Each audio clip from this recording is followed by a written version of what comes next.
afternoon and welcome to the Midday News.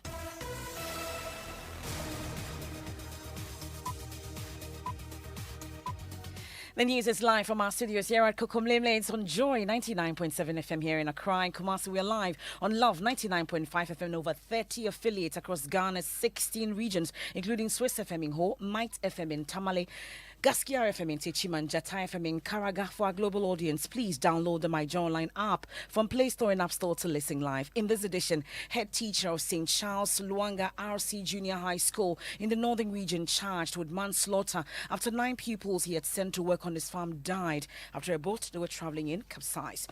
We take you live on the ground as the court remands him.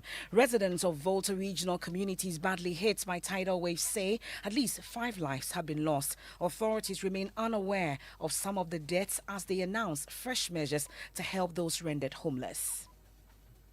It is a fault of the administration. Just a visit to show that you care about them is important. It is not correct that we have not shown concern. We have details plus the political discussion on whether government has demonstrated enough commitment in its handling of this matter. Also, Speaker of Parliament points out weaknesses in the legislature as he reviews 28 years after constitutional rule. Parliament remains the weakest link in the governance structure.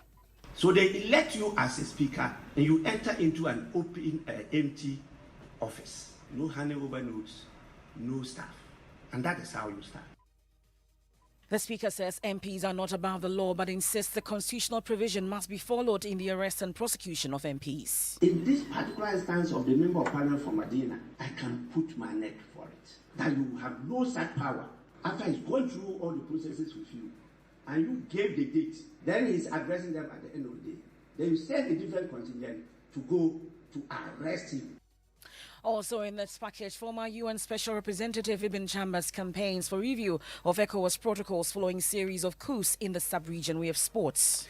Is Ghana's chances of play in the final phase of the World Cup qualifiers under threat as South Africa prepares to file a protest at FIFA and CAF over the decision of referee to award Ghana a penalty? And on the National Science and Maths quiz, Sunrise SHS forces a sun to set on quarter-final dreams of Holy Child SHS and Kumasi High School in Neshoka, 1/8 contest which saw the Volta Regional School rise from being underdogs to winning convincingly. They are students like us, as he said. This is a competition, and we came here fully prepared to win almost every contest. Yeah, we are going to pull down all strongholds. We're live in KNUST for updates on the other 1/8 contest currently ongoing. And that's and more here on the Midday News with me, Emefa Apawu.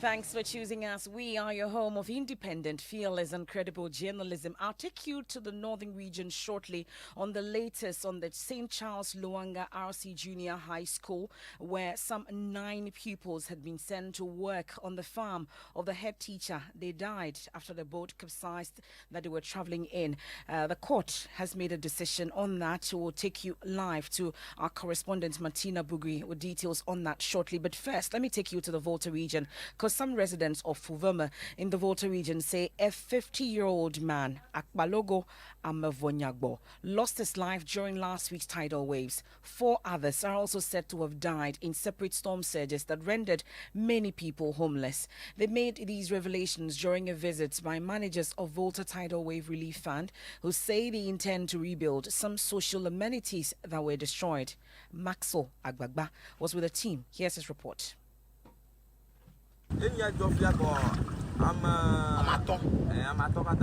5 people have so far died here, 2 women and 3 men. A man came here to fish with his children during the high tide. He died with his children. This man died less than a week ago.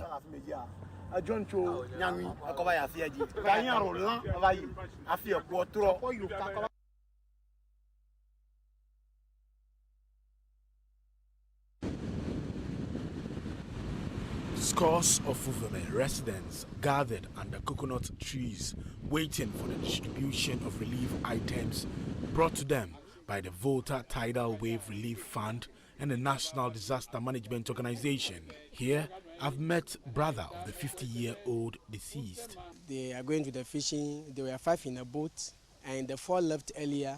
Then he followed later, reaching the seashore where the tidal wave has created another channel joining the River Volta. He's trying to cross over that small channel. At the process of crossing, then he drowned and he lost his life. A lovely man, sociable man, who the community all like. He's somebody who don't quarrel, who don't fight with anybody. Brother of the deceased, Mauli Awaji, describes him as a great singer. He says Akbalogo will be missed by the Fuveme community. There's a singing group in the community and he's one of the lead singers. He used to sing at funerals, churches and other social events. People love him and we know we have lost an asset, he said, with tears almost forming in his eyes. The Volta Tidal Wave Relief Fund, which was formed by some eminent persons from the Volta region, with the help of corporate Ghana, provided more relief items to the affected persons. Coordinator of the fund, Mauku Afajinu, says plans are far advanced to reconstruct some of the buildings destroyed by the storm surge. Rehabilitation and possibly reconstruction of shared spaces such as schools, such as ships compounds, such as health facilities, and any other related structures within the community. Volta Regional Minister Archibald Lecha says the Coastal Development Authority will from Monday start giving affected residents short-term loans with low interest rates, fishing equipment and more. In addition to what the Tidal Wave Relief Fund is doing, that the Coastal Development Authority also has plans to come and support our people from tomorrow. They're going to give short-term loans with low interest rate to our women who have been affected by this crisis, and they are also going to help fishermen with outboard motors and so on. They want to help us to rehabilitate our broken down school buildings and other infrastructure. Coastal Development Authority would also be coming to our aid. That's Maxwell Agbagba's report. Now, some fisher folks who ply their trade at Fuvema have been telling us about the observations concerning the impact of the tidal waves. 5 people have so far died here, 2 women and 3 men. A man came here to fish with his children during the high tide. He died with his children. This man died less than a week ago.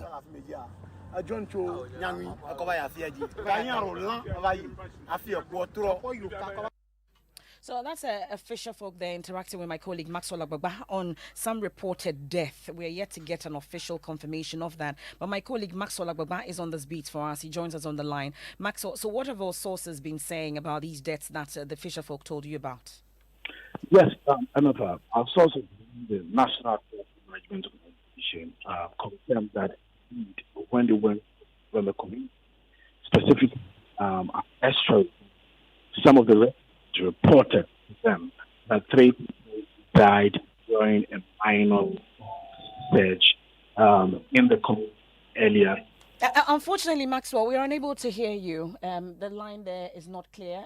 My producers will try and establish contact with Maxwell Agbagba once again so we can hear him clearly on what our sources have been saying about these deaths that we're told have been recorded. Maxwell, in that interaction with one of the fisher folks, mentioned that 5 persons had lost their lives as a result of the tidal waves that hit the area where 4,000 residents have been affected, almost 200 to 300 homes also affected by it. We'll try again. Maxwell, so you were telling us about what your sources have been telling you about these deaths. Yes, Emefa. So I'll say our sources within the National Disaster Management Organization confirmed that indeed when they went to the Fuvema community, specifically an estuary there, some of the residents reported to them that 3 people died during a minor storm surge in the community earlier this year. The recent case is the 50-year-old singer and fisherman who died on Sunday when tidal waves swept through the community and other communities along the coastline of the Volta region.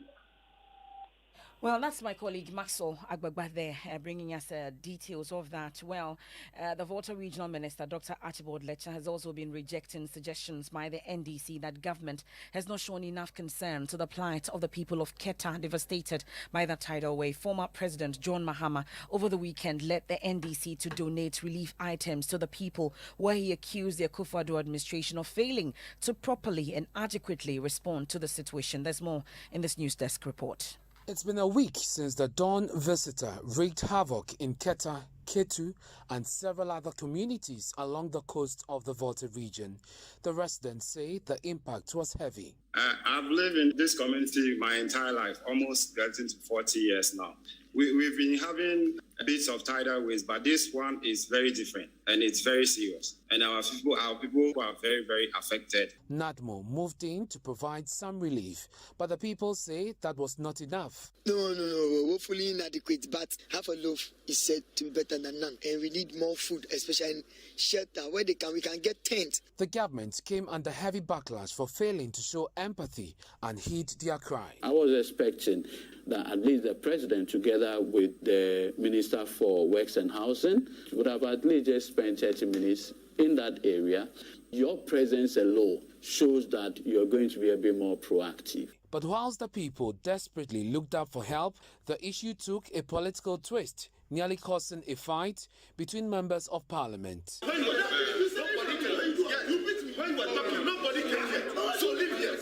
John Mahama and the NDC, after donating to the people, called out government. So NADMO, they don't have the items, and I will not blame them. It is a fault of the administration. If even you cannot provide them with anything, just a visit to show that you care about them is important. But the Volta Regional Minister says that cannot be true. It is not correct that we have not shown concern. It is absolutely not correct. Is it correct that you only visited the scene today? There are several scenes, Emefa. And how many have you visited? No, I cannot visit all the scenes. For God's sake, I'm coordinating the relief effort together with NADMO. And I have officers on the ground. So I can only visit a few places. Meanwhile, government is set to provide more support to the residents of Keta and its environs affected by the tidal wave. Speaking at a short ceremony to receive relief items from the Volta Tidal Wave Relief Fund, the Volta Regional Minister Archibald Letcher disclosed the Coastal Development Authority will from today start giving affected residents short-term loans and other packages to help the people get back their livelihoods. In addition to what the Tidal Wave Relief Fund is doing, that the Coastal Development Authority also has plans to come and support our people from tomorrow. They're going to give short-term loans with low interest rate to our women who have been affected by this crisis. And they're also going to help fishermen with outboard motors and so on. They want to help us to rehabilitate our broken down school buildings and other infrastructure. That's the Volta Regional Minister, Dr. Archibald Letcher. He was arrested following the death of 9 students who he had sent to work on his farm. The students, numbering 31, were returning from the head teacher's farm when the disaster occurred.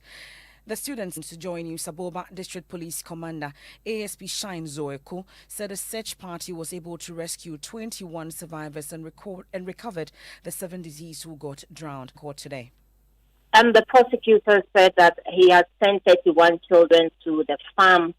They had finished with what they were going to do into the river bank where the disaster had already happened. And so he called the assemblyman for the area to inform him and rescue the children. But by the time they got there, some had already drowned. And he says that 9 drowned and 22 were alive.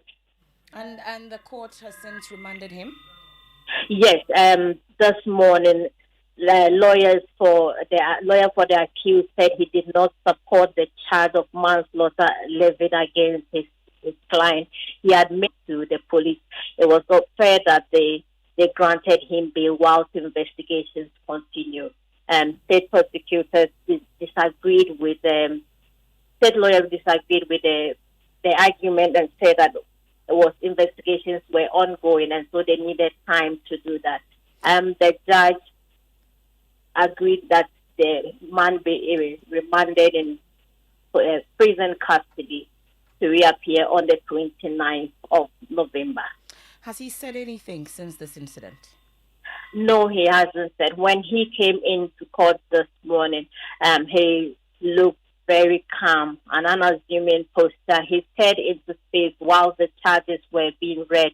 Occasionally, he would look up and then bow his head down, and that continued until the proceedings were over, and he was led back into the vehicle of the police and drove away.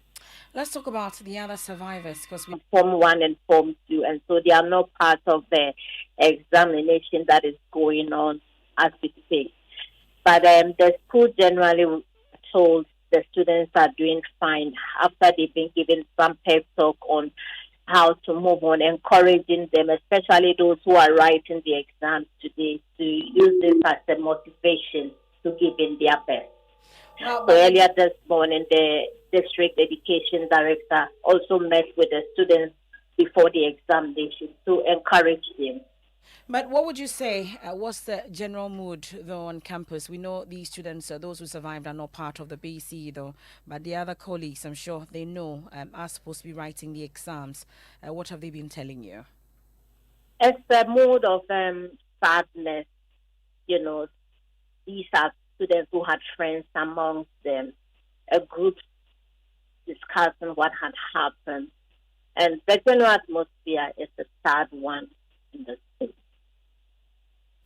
That's my colleague Martina Bugri there reporting from the northern region, and we know now that the headmaster of the school has been remanded into prison custody, and he was charged with manslaughter, a charge that his lawyers have been disputing. And since we were talking about BEC shortly, my colleague Michael Papani has been touring some of the centers. We know that the BEC started today, and he'll be joining us with some updates on what he has found. You're still listening to the Midday News here on Joy 99.7 FM. I'll take you to the Ashanti region now, where Speaker of Parliament Alban Bagbin says the legislature remains the weakest link in the government structure of the country 28 years after the adoption of constitutional rule.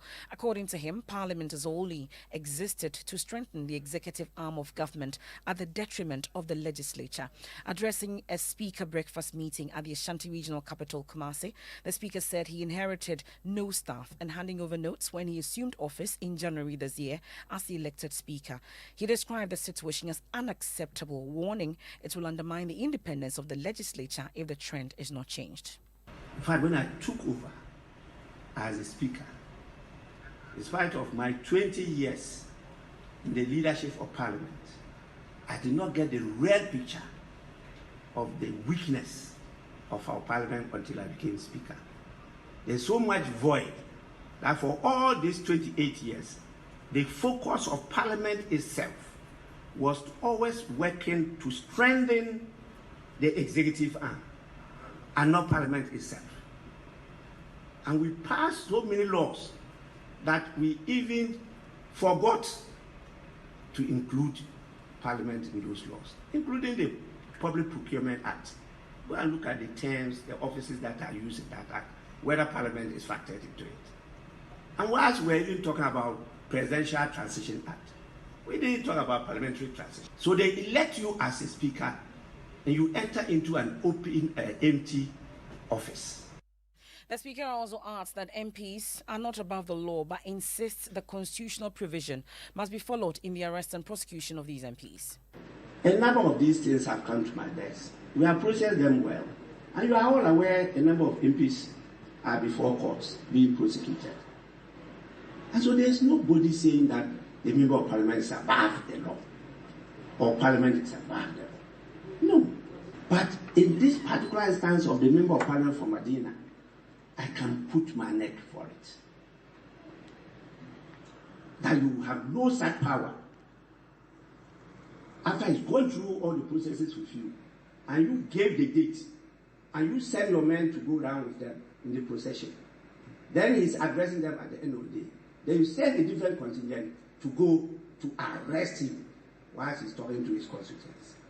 That is obstruction. And Article 122 is very clear on that. That constitutes contempt. How can that be said to be a speaker preventing a member of Parliament from being arrested? Speaker Alban Babing there. My colleague Prince Apia sat through that breakfast meeting and joins us on the line. So what exactly has been the response of the majority and minority leaders on the issues raised by the Speaker?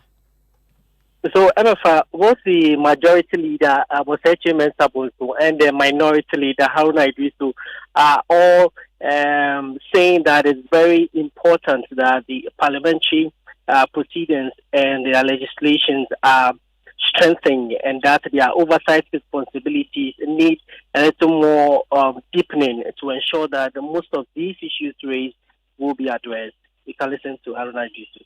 Is it not under the same parliament since 1992? We had loan agreements such as the CNTCI loan passed by Parliament in April 2004. Same Parliament in 2010 passed the STS deal.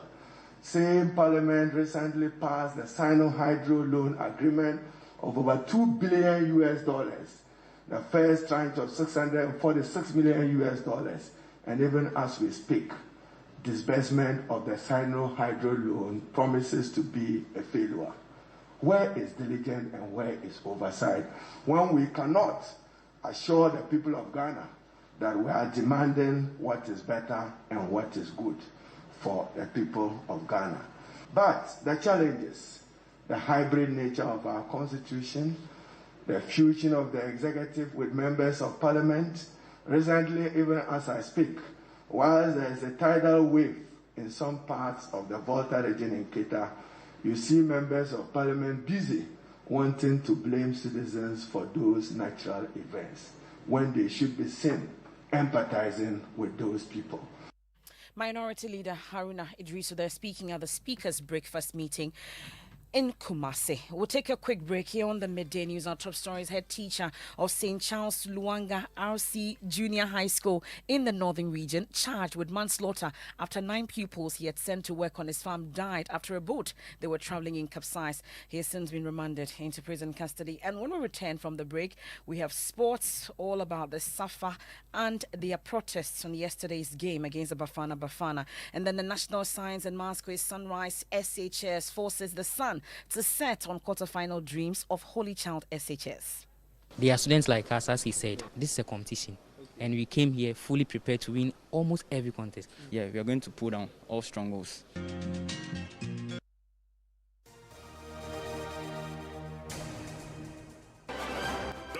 Anniversary edition of the prestigious Ghana Energy Awards is here. The Energy Media Group, in partnership with GP Business Consultant, proudly presents yet another spectacular edition. Deserving companies and individuals will be honored in various categories of the awards under the auspices of the Ministry of Energy, its allied agencies, and the World Energy Council Ghana. The 2021 edition of the event is under the theme Digitalized Energy Sector, the key for a resilient economic future. It is happening live on Friday, 19 November at the Labadi Beach Hotel, 6:30 p.m. prompt. Guest of honor of the night, Honorable Minister of Energy, Dr. Matthew Opoku-Prempeh. Industry partners, Volta River Authority, We Power Authority, Ghana Gas, Energy Commission, Minergy Technology, Sonun Asogli Power, Tulo Ghana, PURC, Goyle, CBOD, AOMC, Copec Ghana. Validation is done by Mazars Ghana. Media partners, Assassin Radio, Graphic, TV3, Joy FM, Sunny FM, Lizanne Photos, Energy Ghana. For ticket and sponsorship, send your inquiry on 055-930-0631. Ghana Energy Awards, redefining excellence.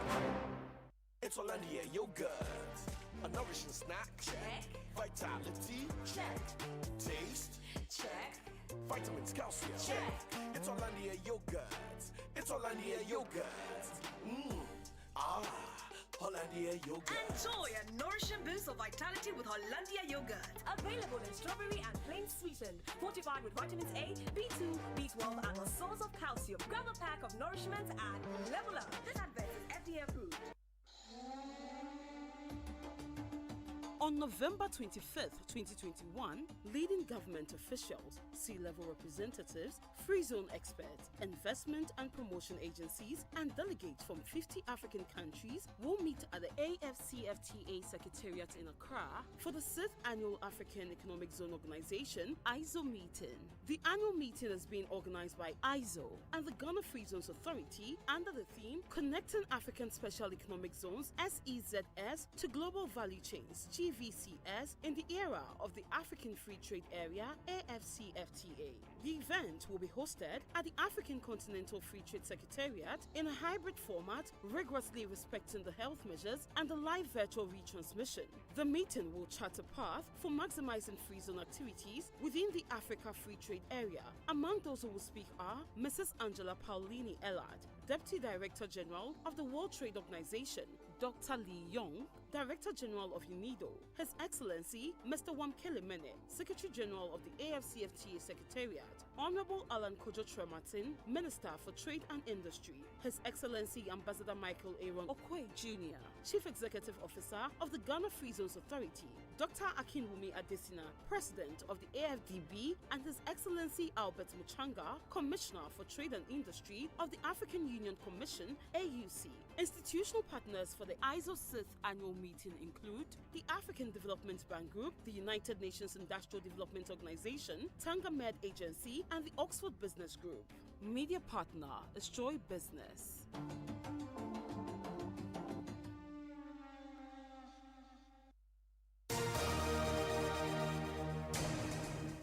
Many thanks for staying with us here on the Midday News. Let's do sports. And South Africa is not happy with yesterday's game. Yeah. They've gone to FIFA. Yes. For what?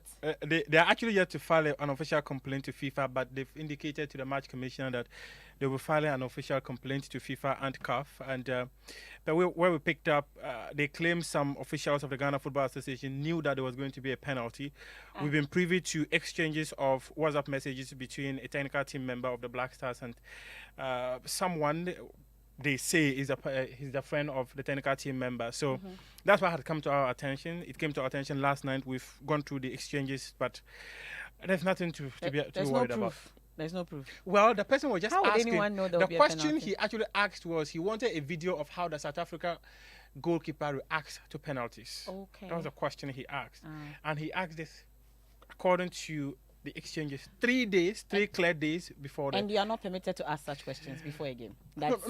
Actually, as a video analyst, you have a responsibility of knowing all the details of your opponent. So this one, it was just the right thing for them to do. But the Chief Executive Officer of SAFA, Taboko Motlante, has indicated that they will officially complain to FIFA and CAF because they feel that the referee's decisions were manipulated. I think from our heart is to say the match officials have decided the game, which is not what is supposed to happen. So we as the association, we have decided that we will be writing to both CAF and FIFA first to investigate how the game was handled. We have already registered with the match commissioner that we will be writing a formal complaint. Today we are traveling, of course. Wednesday we will then have a press conference. After we'll have done all, we have ticked all our boxes. Safa. It's time for the National Science and Maths Quiz, and they came in as the underdogs but ended up cruising into the quarterfinal stage in a convincing win against Holy Child SHS and Kumasi High School. I'm talking about Sunrise SHS from the Volta region. Listen. We have put in many preparation to come this far. Yeah, I know Holy Child, they are a very big school, but we are the underdogs over here. We are all students. We all have the brains that they have. That is why we made it to the quarterfinal. I'm just so happy. There is no secret. The thing is that we've been learning hard, that's all. They are students like us, as he said. This is a competition. And we came here fully prepared to win almost every contest. We are here to win every contest, and you guys watch out. Tell me, what should we expect from you? Oh, you should expect us to rise above others. Well, so we'll bring you more of that 1/8 stage competition currently underway at the KNUST. Remember, the 2021 National Science and Maths Quiz is produced by Primetime Limited and sponsored by the Ghana Education Service in partnership with APSA. And the broadcast of that on Joy News is supported by Cowbell, Papa's Pizza, Tampico, DBS Industries Limited, Kings Group Limited, Ulesson, Ace Medical Insurance, and Dole Yogurt and Smart App. And it's time for Showbiz, and the South African is here. Mapito Sibidi, you people, you say please, we're dealing with it, and we will come back with results. You are taking the next flight to South Africa. No, please. Right now. Go to your own So, well, what's the show? We're going to the Western region, and we're going to Fort Apollonia, a mystery that has the rich Nzima history. Check it out. Welcome to Fort Apollonia, the last fort on the west coast of Ghana. They built it between 1765 and 1771 to compete in the transatlantic trade, the maritime trade that was ongoing, particularly with the Dutch and the French. The Portuguese had already been dismissed, so the competition was between the French, the Dutch, and the English. And this was the last of the English forts, particularly in the west of Cobra. All right, that's it for showbiz. FIFA and CAF will deal with the matter Is accordingly. that part of your showbiz? Yes, please. Okay, so go to your hometown and wait for it. No, please. I'll do it here. And that's how we end today's edition of the Midday News here on Joy 99.7 FM. On myjoyonline.com, Baumia Lord's religious leaders for their roles in ensuring a tolerant and peaceful Ghanaian society. NPP's response to criticism of Ekufuado's performance out of touch with reality. That's an economics lecturer, and we are taking steps to find lasting solution to the perennial tidal wave attacks. Anglo Traditional Council. That and more on myjoyonline.com. I am Emefa Apawu. Live and Word with Pastor Mensel to Bill is up next. Please stay for it, and thanks for your company.